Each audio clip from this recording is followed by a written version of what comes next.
Comfrey is terrible. In today's video, I'm going to tell you why. If I had a nickel for every time somebody told me, you need to grow more Comfrey. Why aren't you growing Comfrey? You should tell people about Comfrey. You should Comfrey. If I had a nickel for every time somebody Comfreyized this channel, I could probably buy a thick burger. Here's the problem. People get an idea into their heads. I heard of this one thing, right? I heard about this system of gardening that's like this, or I heard about this thing that's like this. And they latch onto it and say, that is the thing. And this application, if you're growing fruit trees, you should grow a little ring of Comfrey around them. If you are gonna make your own liquid fertilizers, Comfrey. It's like there's this one plant that'll do all these things, and it's called Comfrey. It is the universal plant. It is the quintessential plant that you must have.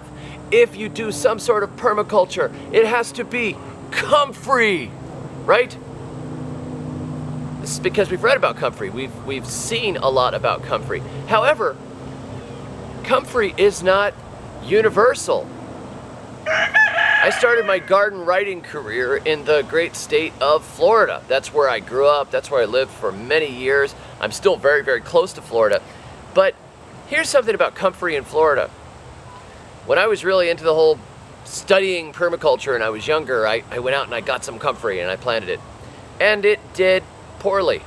It didn't really like the sand. It didn't like the sunny spots where I put it. It didn't really like my poor quality soil or the low water. And it did well during the cool part of the year, and then when things warmed up, it didn't do all that hot. It got outgrown by the weeds. Is Comfrey an excellent medicinal plant? Yes. I still always try to keep some growing.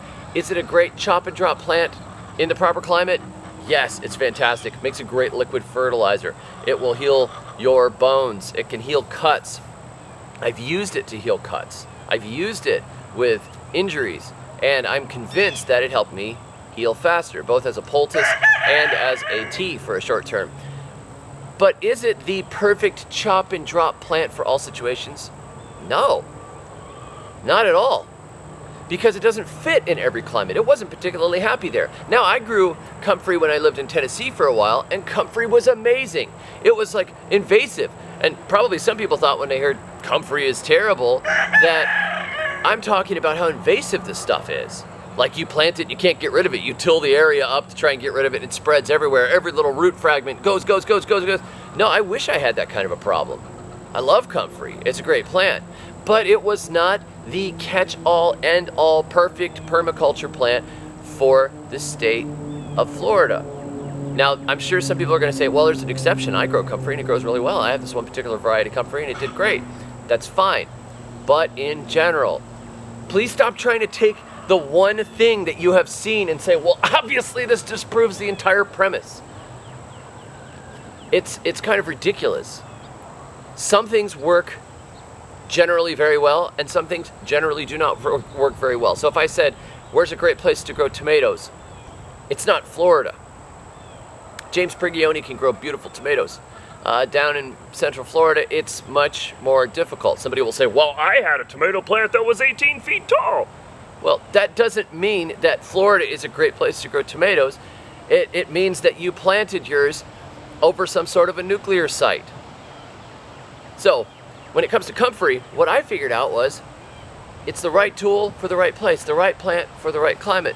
Comfrey was not the best chop and drop plant or a nutrient accumulator plant that I could use in my gardens. And so instead, I used a tree called moringa, which is an African tree. It is a tropical tree. It is very well known for being a nutrient accumulator and a very, very nutritious plant. It has edible uses. I used it for chop and drop, and you could make screens and hedges out of it. It grew very rapidly. It had very few issues. It would freeze to the ground in the winter in North Florida, but it would come right back again in the spring, and it bore me lots and lots of leaves. And it seemed to have a natural stimulating effect on the growth of plants. So the Swiss Army knife plant, for me, was moringa rather than Comfrey in that climate. And this is the key that I want you to think about, is if you are growing with your climate, and you're observing what works in your climate, what is excellent for where you are, you'll have more success than trying to apply a universal idea. I did a video recently on till versus no-till. A lot of people saw it and said, well, that might be in clay, but maybe not in sand, and that might be good for this, or maybe he didn't do this with the soil, or whatever else. Just take the data point and test and see, does it work better for you or not? You'll notice that I use tilling in some situations, and I don't use it in others. I'll have tilled areas with single row crops. Other areas I have beds. Other areas I have a lot of mulch. Some areas I don't have enough mulch. You have to use and fit what works in your backyard with your climate, with your resources. Things that you're actually going to do. Remember that too.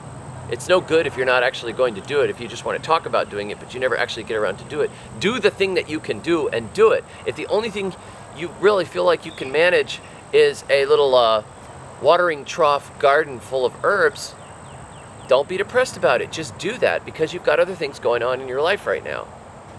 At least you're not paying for herbs. At least you know your herbs have never been sprayed with anything. And it's something that you enjoy and you can cook with it. Don't be like, man, I can't have a food forest like Jeff Lawton. My whole life is ruined. Maybe you can have that in the future. Maybe you don't want that in the future. But don't get hung up on the idea that there's this one thing. Like Comfrey is the universal plant that fits in all situations for all people. Because it won't. There are different plants that are going to fit that niche or be useful in different climates. Comfrey goes a lot further than many plants do in its usefulness. However, there are many other plants that are waiting for you to discover and use in your garden space and in your climate that may work. You know, if you're in an area where a lot of dandelions grow, you could be cutting a lot of dandelion greens off and using them to make liquid fertilizers. Dandelion's a great nutrient accumulator. Maybe you don't even have to plant any.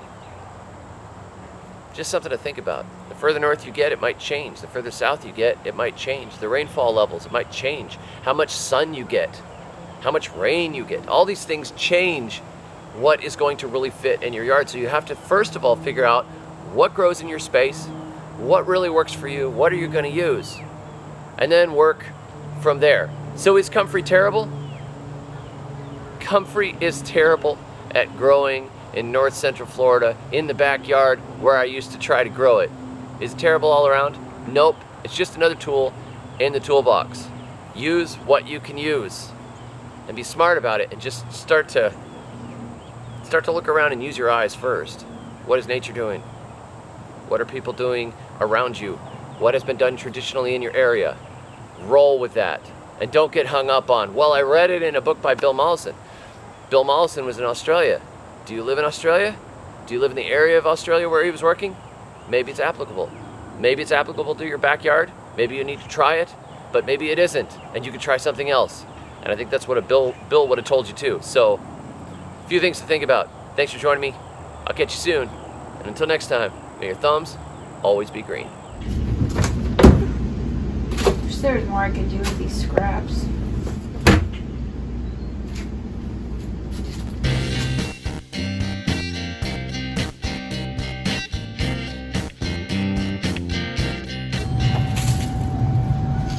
Thanks to David the Good, I compost everything. Be nice to your mother and always say please. Be loyal to friends and compost your enemies. Be nice to your mother and always say please. Be loyal to friends and compost your enemies. Be nice to your mother and always say please. Be loyal to friends and compost your enemies.